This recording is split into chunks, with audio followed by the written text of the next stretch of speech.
Bonjour et bienvenue dans ce tutoriel sur SolidWorks.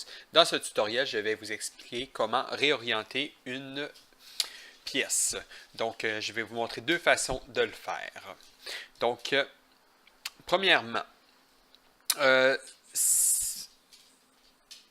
la première fonction que je vais vous montrer, il faut peser sur la barre espace. Donc, en passant sur la barre espace, vous avez orientation qui apparaît ici. OK. Donc, première des choses, je clique sur la surface sur laquelle je veux que ça soit. Exemple, disons que je dis que celle-là, je veux que ça soit le dessous. Donc, je choisis ma surface et je fais CTRL 8 pour que ça, ou la fonction normale A. Donc, ça, avec le CTRL 8, là, ça vous met la face que vous sélectionnez face à vous. Donc, comme vous voyez ici, je peux le faire là, ça va devenir cette surface-là, etc. Donc, on va recommencer. C'était juste pour vous expliquer le CTRL 8. Donc, disons que cette face-là, je me fais un CTRL 8 dessus parce que je veux que ça soit le dessous. Donc, à ce moment-là, je fais espace pour afficher la fenêtre d'orientation. Ici, j'ai mettre à jour les vues.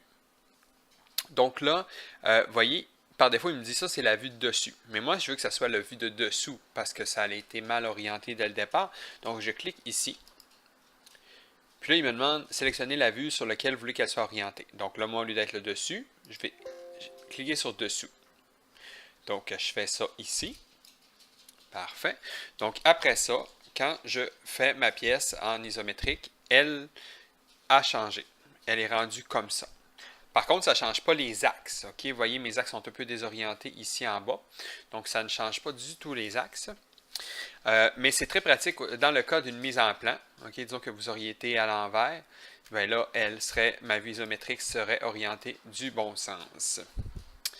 Par contre, c'est sûr que si vous faites cette fonction-là puis vous avez déjà fait, exemple, une mise en plan, ça va virer à l'envers toute votre pièce. Là. Donc, c'est bon de le faire avant parce que si vous dites que le dessus est le dessous, ben ça va s'affecter aussi dans votre mise en plan. Donc, vous allez perdre, là, tout va changer de côté. Donc, c'est important de le faire avant de commencer sa mise en plan. Donc, par la suite, vous l'enregistrez et elle va rester comme ça. Par le fait même, je vais vous expliquer un peu aussi une fonction qui peut être pratique. Donc, moi, ma vue isométrique, c'est celle-là, mais en réalité, je voudrais une vue qui représenterait comme ça ici, pour une raison X. Donc, je le positionne comme je le veux, complètement, ou je pourrais utiliser la même chose. Je pourrais prendre cette face-là, faire un CTRL 8 dessus, pour dire qu'est-ce que je veux. Donc, je peux l'orienter manuellement. Okay? Donc, je dis, moi, je voudrais avoir une vue là, qui serait comme ça pour ma mise en plan. Donc, vous pèsez encore sur la barre espace.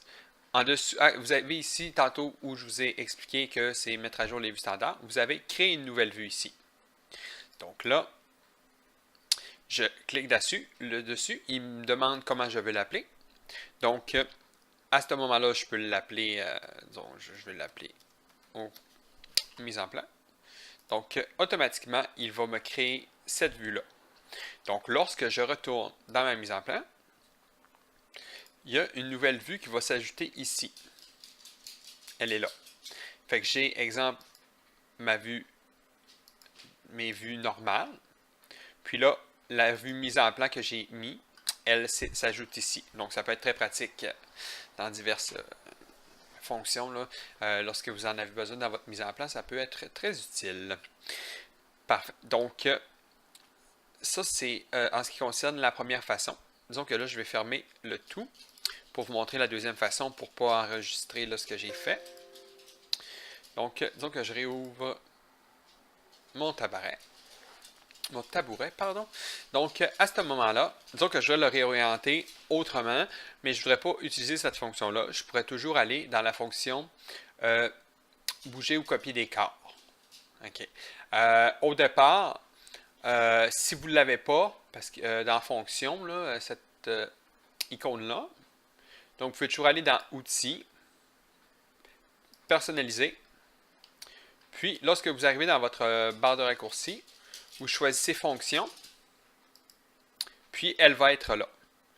à ce moment-là, vous avez juste à le prendre puis à le glisser où est-ce que vous voulez l'avoir, ou dans votre barre de raccourci ici, ou peu importe. Vous le prenez, vous glissez. Ça, c'est si elle n'apparaît pas dès le départ. Donc, moi, c'est sûr que c'est dans ce cas-là, c'est un corps unique. Donc, ça fait toujours bien. Disons que je choisis cette fonction-là.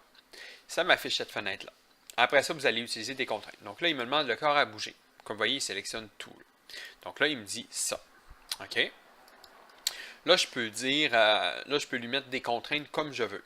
OK? Donc, je peux lui dire que ça, avec mon plan de dessus, il va être aligné, mais de l'autre sens. Comme ça, tout simplement. Je pourrais aussi ajouter une autre fonction pour dire, bien, celle-ci, tu vas mettre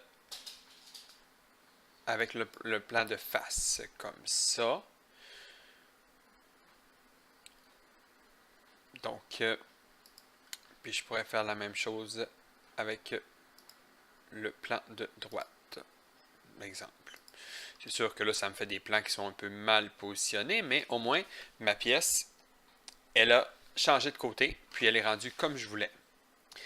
Donc, à ce moment-là, l'avantage aussi de faire ça, c'est que vos plans ici, vos Y, votre X et votre Z, restent à la bonne façon. C'est votre pièce qui a vraiment bougé là, visuellement. Donc, c'est tout pour ce tutoriel sur SolidWorks. Donc, je vous remercie d'avoir regardé et je vous souhaite une bonne journée. Au revoir.